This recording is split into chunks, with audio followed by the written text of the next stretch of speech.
नमस्कार साथियों, स्वागत है आप सभी का अंकित इंस्पायर्स इंडिया पर। मैं हूं अंकित अवस्थी। आप हैं मेरे साथ में एक ऐसी घटना की जिक्र करने के लिए जिसका हम सबको लंबे समय से डर था।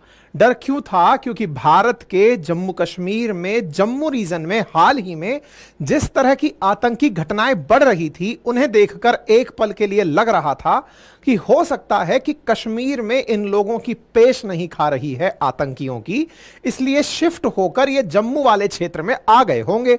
इसलिए अचानक जम्मू वाले क्षेत्र में इस तरह की घटनाएं देखने को मिली हैं।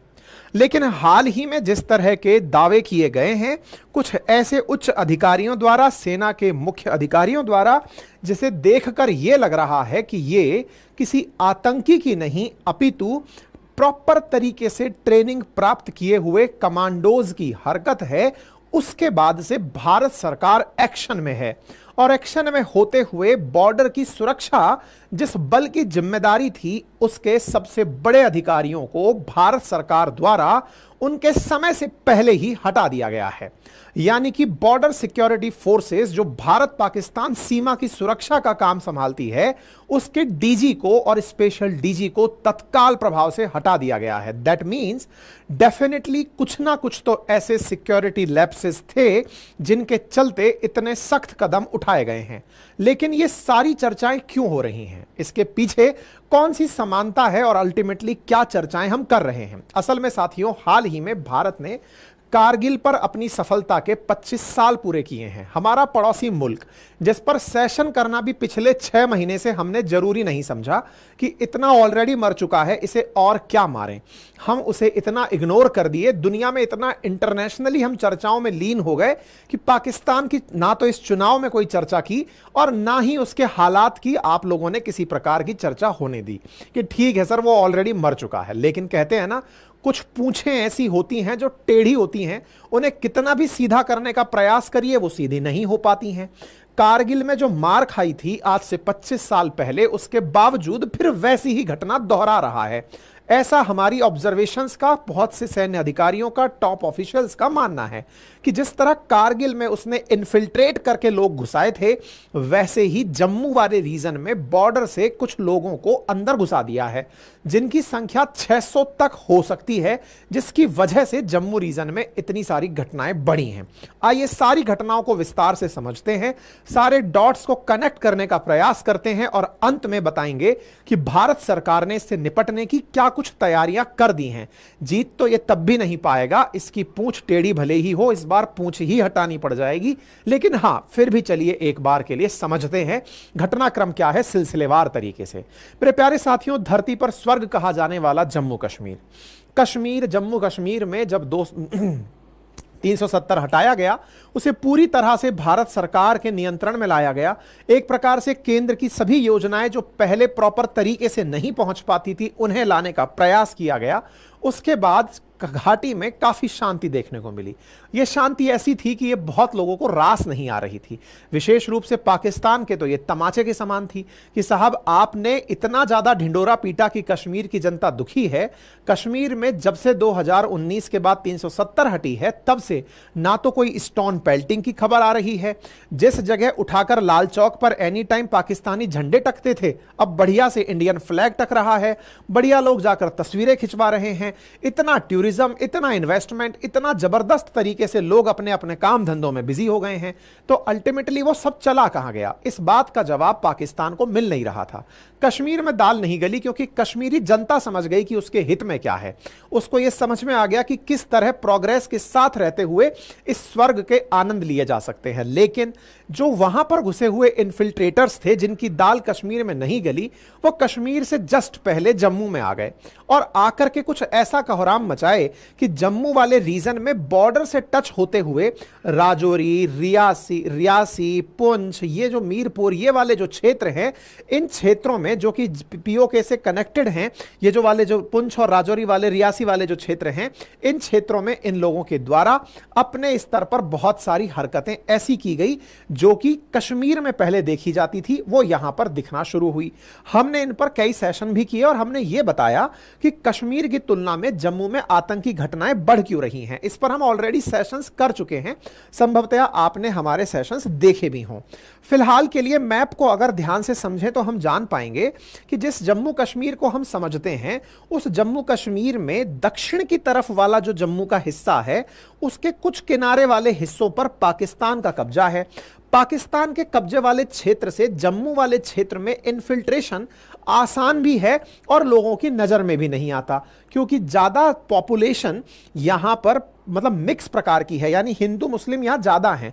तो यहां पर जो विलेज डेवलपमेंट कमेटी हैं या विलेज डेवलपमेंट गार्ड हैं, वो ही इतने एक्टिव रहते थे पहले कि वही लोग इन्फिल्ट्रेटर्स को गोलियों से उड़ा दिया करते थे। 1990s में जब जम्मू कश्मीर के अंदर इन्फिल्ट्रेशन बढ़ने लगा था, उस दौर में जम्मू पर्टिकुलर रीजन में सेना के द्वारा और बीएसएफ के द्वारा एक स्मार्टनेस दिखाई गई थी। और वो स्मार्टनेस क्या थी?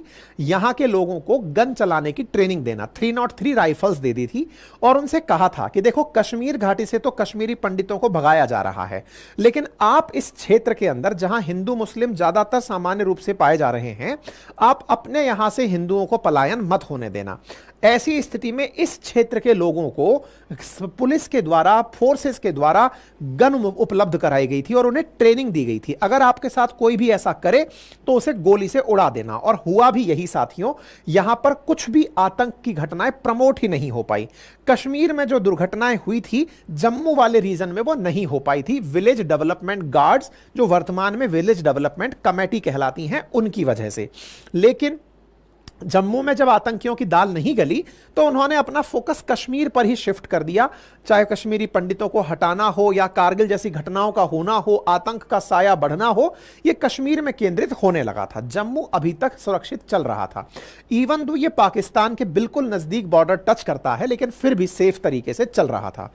हाल ही के कुछ समय में अगर हम देखें तो टेरर अटैक्स में 28 लोग मर चुके हैं 24 एनकाउंटर्स के अंदर इस साल, यानी कि 1 जनवरी से लेकर जुलाई 30 तक। यानी जम्मू वाले रीजन में अचानक इतने सारे लोग, जहां पहले एकदम शांति चल रही थी, वहां लोगों का मरना बड़ी खबर बनने लगा। तो फिर बड़ा सवाल यह बनने लगा कि सर, ये जो पाकिस्तान के साथ इनका बॉर्डर टच होता है, इसकी सुरक्षा कौन संभालता है? यानी कि ये वाला जो बॉर्डर टच हो रहा है, इसकी सुरक्षा कौन संभालता है? तो आंसर निकल के आया कि सर, इस बॉर्डर पर तो बीएसएफ तैनात रहती है, बॉर्डर सिक्योरिटी फोर्स तैनात रहती है। तो बोले, बॉर्डर सिक्योरिटी फोर्स भारतीय सेना से अलग है क्या, या जम्मू कश्मीर पुलिस से अलग है क्या? मैं आपको कुछ जानकारी यहां पर देना चाहूंगा मेरे प्यारे साथियों। जम्मू कश्मीर में जो जम्मू की सुरक्षा है, वो कई एजेंसीज के द्वारा कोऑर्डिनेशन से की जाती है। जम्मू कश्मीर में जो बॉर्डर एरियाज हैं, वहां पर बॉर्डर सिक्योरिटी फोर्सेस रहती हैं। वही बॉर्डर सिक्योरिटी फोर्सेस जो पाकिस्तान के साथ साथ बांग्लादेश बॉर्डर पर भी रहती हैं। ये भारत की अर्धसैनिक बल हैं जो गृह मंत्रालय के अधीन आते हैं। इनके जो हेड होते हैं वो सेना से नहीं आते, बल्कि भारतीय पुलिस सेवा से आते हैं। भारतीय पुलिस सेवा बोले तो इंडियन पुलिस सर्विसेज, आईपीएस होते हैं। जैसे आपके राज्य में आईपीएस एसपी बनते हैं और आपके राज्य के सबसे बड़े अधिकारी डायरेक्टर जनरल बनते हैं, डीजी बनते हैं, ठीक इसी प्रकार से बीएसएफ का भी जो सबसे ऊंचा अधिकारी होता है वो डीजी ही होता है। मतलब वो आईपीएस सर्विसेज से ही आया हुआ व्यक्ति होता है और वो कैडर बेस्ड कहीं से भी चल के आ सकता है। पता चल रहा है राजस्थान का जो मतलब आईपीएस है वो बीएसएफ का डीजी केंद्र सरकार के द्वारा प्रतिनियुक्ति पर बना दिया गया। संभवतः यह बात समझ में आई होगी। भारत की जो प्रमुख अर्धसैनिक बल हैं, जैसे सीआरपीएफ है, सीआईएसएफ है, असम राइफल्स है, बीएसएफ है, उनमें से एक बीएसएफ है। जम्मू कश्मीर की जो सुरक्षा है बॉर्डर पर बीएसएफ द्वारा, साथ ही साथ भारतीय सेना के द्वारा की जाती है। बॉर्डर पर आगे मान लीजिए बीएसएफ खड़ा है तो कोऑर्डिनेशन में भारतीय सेना भी खड़ी है, क्योंकि भारतीय सेना पूरी तरह से किसी भी परिस्थिति से निपटने के लिए सज्ज है। भारतीय सेना के साथ साथ जम्मू कश्मीर की लोकल पुलिस, J&K पुलिस, उसे भी यहां की सुरक्षा की जिम्मेदारी दी जाती है।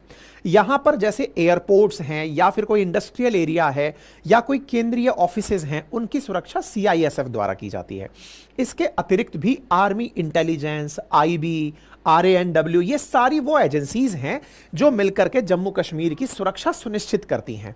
इन सब में बेहतरीन कोऑर्डिनेशन होता है। अब आपके दिमाग में सवाल आएगा कि सर बीएसएफ को अचानक कोई लीड मिली कि साहब बीएसएफ को लगता है कि यहां से कोई इन्फिल्ट्रेटर अंदर घुस चुका है, उसकी सूचना वो भारतीय सेना के किसी अधिकारी को देना चाहे तो क्या टाइम लगेगा क्या? नहीं, इनके बीच में प्रॉपर तरीके से कोऑर्डिनेशन चलता है। मतलब तुरंत सूचना आते ही पुलिस को भी सेना को भी इमीडिएट प्रभाव से कि जो जहां है उसको उसी तरह से हैंडल कर दो। मतलब कोऑर्डिनेशन बहुत फास्ट होता है। यहां पर यह देखने को मिलता है कि ये सर्विसेज भले ही अलग अलग हों लेकिन ये मिलजुल कर कार्य करती हैं। हाल ही में जो बड़ा एलिगेशन लगा है वो बीएसएफ के डीजी पर लगा है, और वो क्या है कि उनको इसलिए हटाया गया क्योंकि उनका कोऑर्डिनेशन पुअर था। कौन सा कोऑर्डिनेशन? इन्हें पिछली ही साल लगाया गया था। इनका यहां की अन्य सर्विसेज के साथ, चाहे यहां की सिविल मतलब जो सेना है उसके साथ, या सीआईएसएफ के साथ, या फिर जेएंड के पुलिस के साथ, इनके कोऑर्डिनेशन में कमी थी, जिसका परिणाम यह निकल के आया। अब ये तो वो डायरेक्ट रीजन है जो बताया जाता है। अब कोऑर्डिनेशन अधिक कितना और बुरा कम कितना होता है ये तो पता नहीं चलता है। ऐसी स्थिति में बस ये ठीकरा फोड़ दिया गया। असल मायने में जो कारण है वो यहां से 4 दिन पहले ब्रेक हुआ था। एक पूर्व बीएसएफ के डीजी ने अपने वीडियो में एक लाइन बोली थी, और वो ये थी कि जिस तरह से ये घटनाएं हो रही हैं, इनके ट्रेंड्स को अगर समझा जाए तो इसे देखकर यह लगता है कि इसके पीछे संभवतया कोई बड़ी सोची समझी साजिश है। ये इस क्षेत्र के स्लीपर सेल्स का काम नहीं है, अर्थात यहां के गांव ग्रामीणों का काम नहीं है। कुछ लोगों का एलिगेशन था कि अचानक यहां के लोग सक्रिय हो गए हैं। जम्मू के लोग बोले अचानक कोई नहीं जगता, अगर होता तो पहले से उसके अंदर कोई प्रतिक्रियाएं दिखने लगती। ऐसा क्या हुआ कि 1 साल के अंदर शुरुआती 6 महीने में ही आतंकी घटनाएं बढ़ जाती हैं, 28 लोग मर जाते हैं, एनकाउंटर चल रहे हैं, और तो और इतना तरीके से मतलब घटनाओं को अंजाम दिया जा रहा है। जैसे रियासी की बस को अटैक किया गया, वो किसी भी साधारण आदमी का काम नहीं हो सकता। जिस तरह से ड्राइवर को पॉइंट करके निशाना बनाया गया, ड्राइवर मरा, बस ऑटोमेटिक गड्ढे में गई, ज्यादा गोलियों का भी नुकसान नहीं हुआ, और यहां पर सीधा लोगों में डर बिठा दिया, यात्रियों में डर बिठा दिया कि यहां से जाएंगे वैष्णो माता तो हो सकता है हमें टारगेट कर दिया जाए। यह डर बिठाने का काम कोई पर्टिकुलर एजेंसी करे, और तो और वैसी एजेंसी करे जिसका ग्रामीणों को भी पता ना हो। अब ग्रामीणों का किसको पता ना हो? तो ऐसी फोर्सेस जिसके कमांडोज प्रॉपर तरीके से ट्रेंड हैं ऐसी घटनाओं के लिए, और वो लोगों के कोऑर्डिनेशन में भी नहीं है, ये स्पेशल फोर्सेस के ही कमांडोज हो सकते हैं। ऐसा बीएसएफ के पूर्व डीजी के द्वारा कहा गया, बीएसएफ के कुछ पूर्व अधिकारियों द्वारा भी कहा गया। जब ये खबरें हाईलाइट होने लगी तब सरकार को भी, सरकार की भी तो इंटेलिजेंस होती है, सरकार भी तो बैठ के चर्चा करती है कि चल क्या रहा है, अचानक कैसे हुआ है। फिर यह जानकारी निकलकर आई और बीएसएफ के डीजी को हटा दिया गया तुरंत प्रभाव से, और तुरंत प्रभाव से उनके डेप्यूटी को यह काम सौंप दिया गया। आज की यह हेडलाइन बनी हुई है कि बीएसएफ के डीजी को हटाया गया। आप देखें 2 अगस्त की खबर है, लेट नाइट की खबर निकलकर आती है कि वाई बी खुरानिया जो कि डीजी थे, स्पेशल डीजी थे बीएसएफ के, उनको हटा दिया गया मिनिस्ट्री ऑफ पर्सनल्स के द्वारा। अगर आप देखें तो department of personnel and training के द्वारा premature repatriation of Shri Nitin Agarwal IPS DG BSF, और उनको उनके पेरेंट कैडर में भेज दिया गया। 2 अगस्त की आप ये खबर देख रहे हैं जिसमें यह निकलकर आता है कि इन्हें हटाया जा रहा है। आईपीएस कैडर में सबसे ऊंचे स्तर की पोस्ट एडिशनल डीजी मतलब सॉरी डीजीपी की पोस्ट होती है, और उनको हटा दिया गया। ये रहे नितिन अग्रवाल साहब और ये रहे वाई बी खुरानिया साहब। इन दोनों को इनके जो होम कैडर थे जहां से ये आए थे, एक उड़ीसा से थे, एक केरल से थे, दोनों उनको अपने अपने केरल्स में वापस भेज दिया गया, कैडर्स में वापस भेज दिया गया कि साहब आप जाइए, ठीक है। और आपको मैं याद दिला दूं फिर से, क्योंकि भारतीय सेना ऑलरेडी इन क्षेत्रों की सुरक्षा करती है, लेकिन भारतीय सेना सब तरह से सक्षम पूरे देश में अपने अपने हर तरह के काम को अंजाम देने के लिए रहती है। अलग अलग काम के लिए कुछ स्पेशलाइज्ड फोर्सेज हैं, जैसे पैरामिलिट्री फोर्सेज में Assam rifles, border security forces, Assam rifles जैसे म्यांमार वाले बॉर्डर को लेकर चल रही है, बीएसएफ बांग्लादेश को लेकर चल रही है, सीआईएसएफ इंडस्ट्रीज की सुरक्षा कर रही है, सीआरपीएफ देश के अंदर शांति व्यवस्था बनाए रखने लग रही है, तिब्बत वाली चाइना के साथ खड़ी हुई है, एनएसजी प्रोटोकॉल सुरक्षा में लगी हुई है, ऐसे ही एसएसबी नेपाल भूटान बॉर्डर पर खड़ी हुई है। इस प्रकार से भारत के अंदर ये पैरामिलिट्री फोर्सेज हैं जो देश के अंदर अलग अलग कार्यों में लगी हैं, जो होम मिनिस्ट्री के अधीन है, और उन्हीं होम मिनिस्ट्री के अधीन का जो बीएसएफ है ना, उसी बीएसएफ के डीजी और स्पेशल डीजी दोनों को हटा दिया गया है, ठीक है साहब। संभवतः यह बात समझ में आ गई। खबरों की अगर माने, एनडीटीवी की खबरों की माने, तो इसके पीछे बड़ा कारण बताया गया है कि जिस तरह से यहां पर अचानक घटनाएं बढ़ी हैं, उसमें मेजर कारण कोऑर्डिनेशन की कमी को बताया गया है। इनके बीच में आपसी सामंजस्य की कमी थी, इसलिए इन्हें हटाया गया है। लेकिन वास्तविक रीजन क्या है वो तो हम आपको इन नंबर से देखकर बता ही सकते हैं कि अचानक ये जो आतंकी हमले बढ़े हैं, जिसमें भारतीय सेना के कई जवान शहीद हुए हैं, यह दर्शाता है कि कोई ना कोई ऐसी एजेंसी इस तरह की घटना को अंजाम दे रही है जो वेल ट्रेंड है। आप विचार कीजिए, आतंकियों के लिए इतनी जबरदस्त ट्रेनिंग होना कि आप सोचें कि हमारा कैप्टन शहीद हो जा रहा है। आप विचार कीजिए, जेसीओ लेवल के ऑफिसर्स हमारे शहीद हो रहे हैं। यह दर्शाता है कि जो आतंकी है ना, वो मतलब अब आप देखिए, राजौरी के अंदर शौर्य चक्र विजेता के घर पर हमला हो रहा है ना। आर्मी आतंकियों के बीच में गोलीबारी में लांस नायक शहीद हो रहे हैं। हमारे ऑफिसर्स को टारगेट किया जा रहा है और उन्हें सोचा समझा कि यह अधिकारी है, इसका मारना हमारे लिए बड़ी उपलब्धि होगा, इस तरह से टारगेट किया जा रहा है। आतंकियों के द्वारा एम्बुश लगाए जाते हैं। यहां पर जिस तरह के एम्बुश लगे हैं, उसमें हमारी बहुत जानमाल की क्षति हो रही है। यह खबर आपके और हमारे बीच चर्चा का विषय नहीं है, अंतरराष्ट्रीय स्तर पर भी चर्चा हो रही है। अल जजीरा ने कल ही सुर्खियों में लिखा कि साहब, इस समय कश्मीर के अंदर एक नई वेव पनपी है रिबेल की। अब अल जजीरा तो थोड़ा पाकिस्तान सिंपैथाइजर है ही, तो ये अपनी खबरों को लिखते समय बताया है कि ये न्यू वेव ऑफ मिलिटेंसी है। जिस प्रकार से भारत सरकार 2019 में 5 अगस्त के बाद दुनिया भर को यह बताती फिर रही है कि देखो कश्मीर में सब अच्छा हो गया, तो कश्मीर से जैसे ही ध्यान हटा, ये रिबेल निकल करके जम्मू वाले रीजन में आ गए हैं। अल जजीरा तो इसको ऐसे बता रहा है कि कश्मीर के लोग इधर आ गए हैं, जो वहां पर पहले आतंकी घटनाओं को अंजाम दे रहे थे वो जम्मू आ गए हैं। लेकिन वास्तविकता यहां पर कुछ और है, क्योंकि ये यदि यहां पर आए हुए होते तो ये मारे जाते। सिक्योरिटी फोर्सेस को पता होता अगर ऐसी कोई मूवमेंट होती तो वो किसी ना किसी प्रकार से कैप्चर होती। लेकिन ये घटना जब हुई है तो इस घटना को अखबार इस तरह से दिखा रहा है कि वो लोग जो घुटकर बैठे हुए थे, इतने दिनों से भारत सरकार के दाब में थे, दबाव में थे, उन्होंने अपनी प्रतिक्रियाएं दिखाई हैं, वो प्रतिक्रियाएं दिखाई दे रही हैं। ठीक है ना। तो यहां पर दुनिया के लोग तो इसको ऐसे ही दिखाएंगे कि देखो, पाकिस्तान जो कहता था कि जम्मू कश्मीर के लोग खुश नहीं हैं, जम्मू के अंदर देख लो लोग खुश नहीं हैं। जम्मू कश्मीर में तो चलो सेना ने अपनी तरफ से दबा के बिठाया हुआ है जनता को, जम्मू में कम सेना थी क्योंकि ज्यादा सेना इन्होंने कश्मीर से उठा करके और जम्मू से उठा करके चाइना बॉर्डर पर भेज दी थी, इसलिए यहां पर अचानक घटनाएं दम देने लगी हैं। अब इस बीच में एक चीज अलग जो दिशा को बदलती है, ये तो अल जजीरा का एंगल हुआ जो पाकिस्तान सिंपैथाइजर है। अब दूसरा यहां पर एक चीज निकल कर आती है, वो है बीएसएफ का कल का ही एक ट्वीट।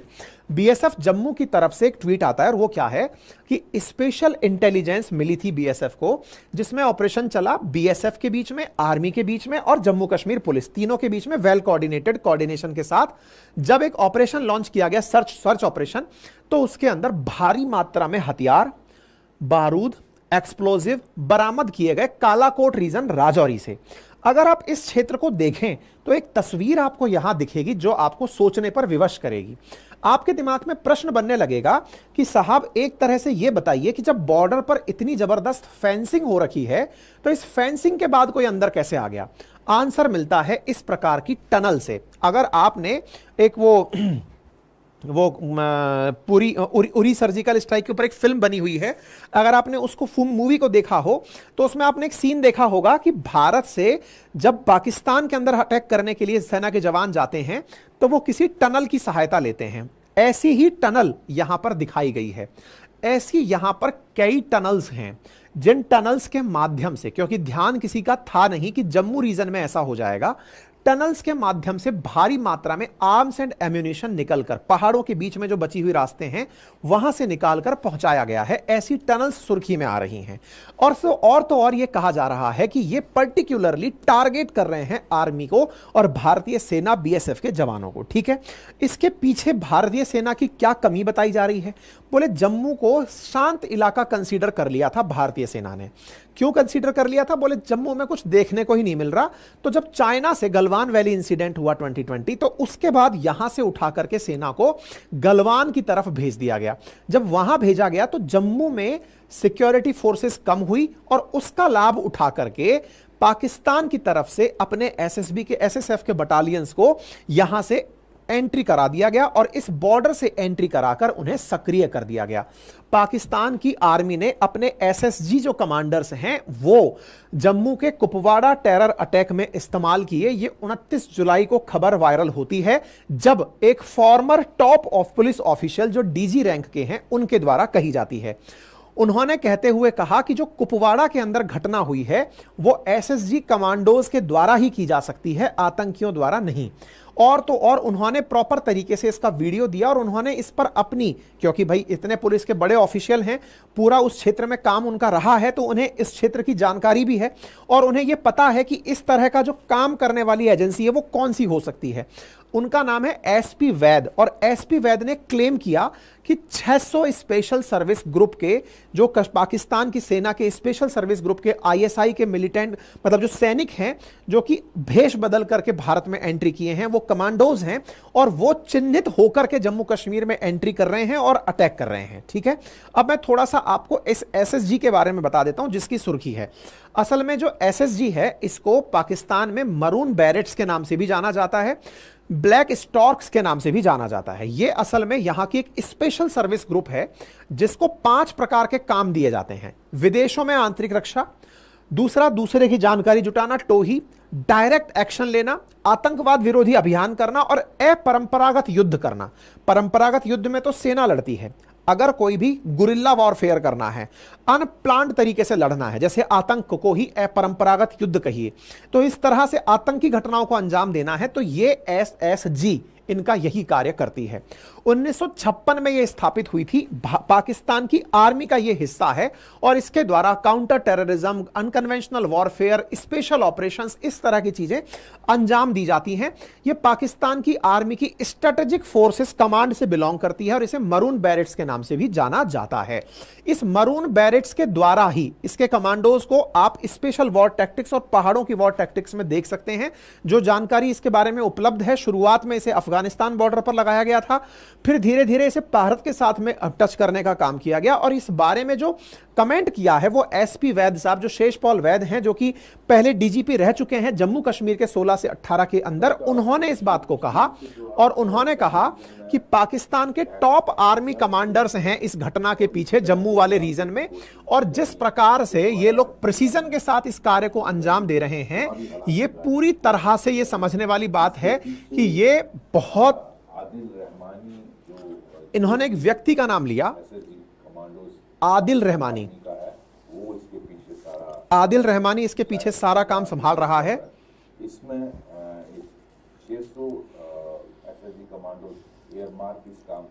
600 कमांडोज इसके लिए चिन्हित किए गए हैं और वो अंदर आने की कोशिश कर रहे हैं। ये कौन से दिन का है ट्वीट देखिए आप, 29 जुलाई की सुबह का ट्वीट है ये, ठीक है ना। टाइमिंग को अगर आप नोटिस करें, 29 जुलाई और आज 2 अगस्त है, 3 अगस्त है। 3 अगस्त के दिन, आज के दिन आपको मैं ये खबर पढ़ा रहा हूं कि डीजी हटाया जा चुका है। डीजी कब हटाया गया? 2 तारीख को हटाया गया है। तो आप सोचिए कि 29 जुलाई को ये खबर वायरल होती है और 2 अगस्त को डीजी बीएसएफ जिस पद पर ये थे, इस पद पर ये तो रिटायर्ड हो चुके हैं, इनके पद पर जो वर्तमान में व्यक्ति था उनको हटाया जा चुका है।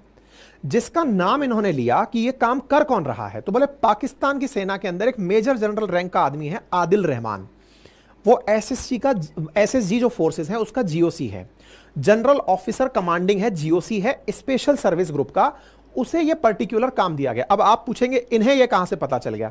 देखो, जब आप लोग किसी के साथ वॉर में हो, एक अच्छा लड़ाका वही माना जाता है जो दूसरे दुश्मन की सारी कैपेसिटी जानता है कि ये तरह का काम कौन कर रहा है, उनके अंदर ऐसा कौन आदमी है जो इस तरह की घटनाओं के लिए जिम्मेदार हो सकता है। भारतीय सेना की भी तो इंटेलिजेंस होती है ना दूसरी तरफ से, तो इनके पास भी अपने अनुभव हैं कि उस दौर में कौन ऐसा आदमी था जो ऐसी चीजें सोचता था। तो नाम निकल के आया मेजर जनरल आदिल रहमान का।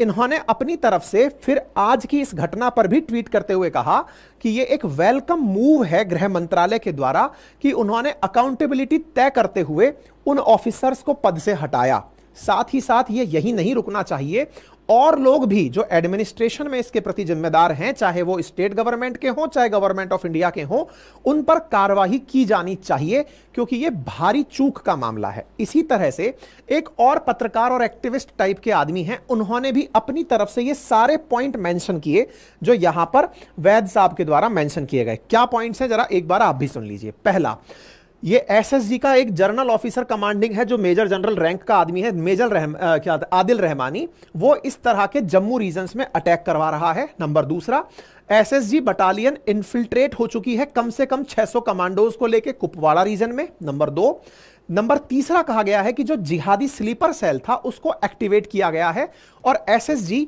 इंडियन टेरिटरी में यह काम करवा रही है। नंबर चार, लेफ्टिनेंट कर्नल शाहिद सलीम जानजुआ जो इस समय इंडियन टेरिटरी में है वो ऑलरेडी एंट्री कर चुका है। Shahid Salim Janjua lieutenant colonel rank का आदमी है जो इंडियन टेरिटरी में एंट्री कर चुका है, और उसका इंडियन आर्मी की जो 15 कॉर्प्स है और 16 कॉर्प्स है, इसके साथ युद्ध करने का प्लान है।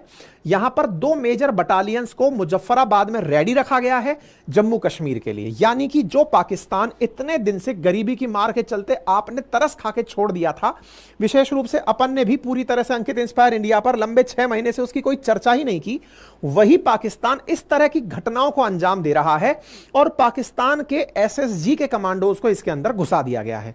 यह जानकारी एक दिन पहले और आई थी, और वो कौन सा दिन था, तो आप जरा इस ट्वीट को देखिए। जून 10 का ट्वीट है, कर्नल है हनी बख्शी, इन्होंने अपने द्वारा एक लाइन लिखी, जरा पढ़िए।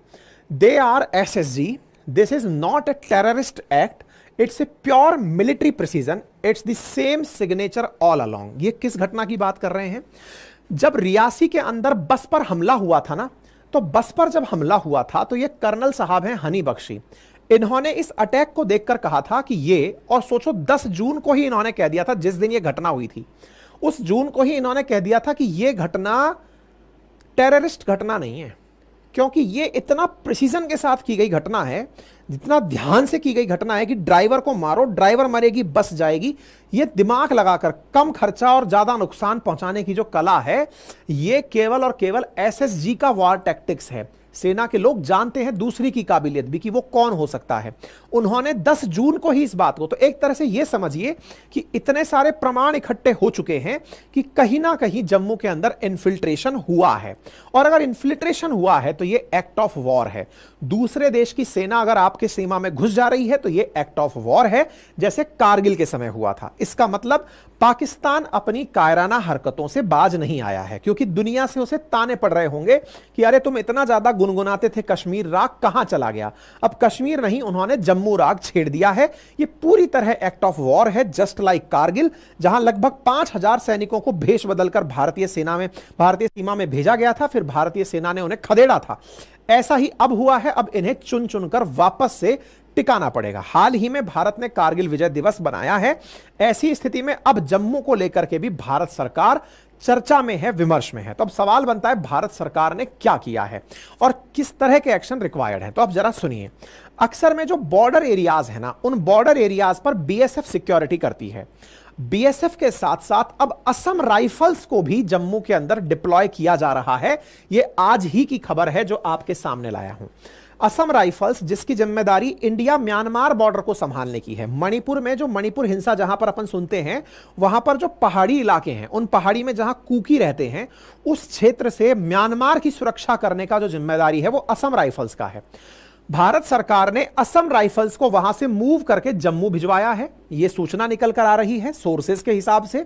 और असम राइफल्स जहां हट रही है वहां सीआरपीएफ को भेजा जा रहा है कि सीआरपीएफ असम राइफल्स की जगह लेगी, और असम राइफल्स यहां आएगी पहाड़ी इलाकों में वॉर टैक्टिक्स को संभालने के लिए, जो कि भारत और म्यांमार की 1600 किलोमीटर बॉर्डर की सुरक्षा करती है। दूसरा काम भारत सरकार ने क्या किया है, परसों के दिन वो सुन लीजिए।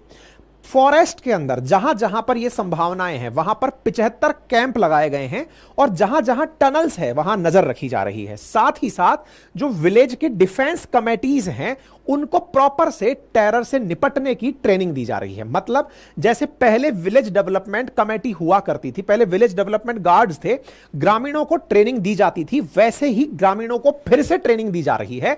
और इस ट्रेनिंग के लिए उन्हें इस बार नए वेपन्स दिए जा रहे हैं, 303 राइफल्स से भी ज्यादा आधुनिक हथियार देकर के, ताकि गांव में अगर कोई आकर इस तरह की हरकत करे तो उनसे निपटा जा सके। विलेज डेवलपमेंट कमेटी को, जो पहले गार्ड हुआ करते थे, उनको फिर से ट्रेनिंग दी जा रही है और इसका भी तारीफ किया गया है। तो शेषपाल जी के द्वारा इस बात की भी तारीफ की गई है कि जो विलेज डेवलपमेंट गार्ड थे, उन्हें जो 1990s में काफी सुपरहिट थे, अब उन्हें फिर से एक्टिवेट कर दिया गया है और उन्हें एसएलआर और क्रूशियल वेपन्स ऐसे दे दिए गए हैं ताकि वो आतंक के खिलाफ उनका उपयोग कर सकें। उम्मीद है मेरे प्यारे साथियों, आप सभी साथियों को यह जानकारी अच्छे से समझ में आई हो। जैसा भी इसमें कोई और अपडेट होता है मैं आपके साथ जरूर साझा करूंगा। एक छोटी सी रिक्वेस्ट कर रहा हूं, आप लोगों के अंदर एक बहुत ही शानदार वीकेंड पर मैं वीडियो पेश कर रहा हूं। मेरे प्यारे साथियों, कमेंट में और लिंक में, डिस्क्रिप्शन में मैं आपके साथ एक लिंक साझा कर रहा हूं। एक मोटिवेशनल स्टोरी है इंस्पायरिंग इंडियंस की, वो मैं आपके सामने पेश कर रहा हूं। लिंक कमेंट बॉक्स में है, जाकर सुनिए कि कैसे एक व्यक्ति, डॉक्टर दंपत्ति हैं, हस्बैंड वाइफ हैं दोनों, इन्होंने कैसे अपने दम पर 35,000 ऐसे असहाय लोगों की सेवा की जिनकी संभवतः सरकारें भी सेवा ना कर पाती। बिना कोई दाम लिए, बिना किसी से कोई खर्चा लिए, केवल भगवान की शरण में रहते हुए एक ऐसा कारनामा रच दिया जिसे आप सुनेंगे, जिसे आप देखेंगे, क्योंकि मैंने यहां लाइव जाकर के डॉक्यूमेंट्री रिकॉर्ड की है। आपसे गुजारिश है कि एक बार अपना थोड़ा सा कीमती समय उसके ऊपर जरूर निकालें, आपके लाइफ में वो बहुत बड़ा इंपैक्ट छोड़ेगी। उसका लिंक मैं कमेंट बॉक्स में पिन कर रहा हूं, जरूर जाकर देखिए। फिलहाल के लिए इतना ही, और बाकी पढ़ने लिखने वाले विद्यार्थियों के लिए सूचना यह है कि एनसीईआरटी बैच में मैपिंग शुरू हो चुकी है। जिन्हें एडमिशन लेने हैं, इस हफ्ते एडमिशन ओपन है, जाकर एडमिशन लीजिए। और यहां पर हिस्ट्री, ज्योग्राफी, पॉलिटी, इकोनॉमी पूरे 1 साल की वैलिडिटी के साथ आपके लिए उपलब्ध है। हिंदी इंग्लिश मीडियम दोनों में कंटेंट उपलब्ध है। लाइव क्लासेस हैं, अगर लाइव नहीं देख पाते हो तो रिकॉर्डेड फॉर्म में आपके लिए उपलब्ध है। और जो हमारे रिकॉर्डेड ही बैच देखना चाहते हैं जीए फाउंडेशन के, वो उपलब्ध हैं। साथ ही साथ हमारी टेस्ट सीरीज अपनी पाठशाला.com पर उपलब्ध है। बीपीएससी के लिए, आरओ के लिए, यूपी पुलिस के लिए, आपको जिस तरह से भी टेस्ट सीरीज एक्सेस करनी है आप कर सकते हैं। हमारे हैंड रिटन नोट्स भी उपलब्ध हैं जिन्हें आप हमारे एप्लीकेशन से एक्सेस कर सकते हैं। फिलहाल के लिए इतना ही। अपना ख्याल रखें, बड़ों का सम्मान करें, छोटों को प्यार दें, अपना व्यक्तित्व इस प्रकार से विकसित करें कि महिलाएं आपके साथ सुरक्षित और सम्मानित महसूस करें। धन्यवाद।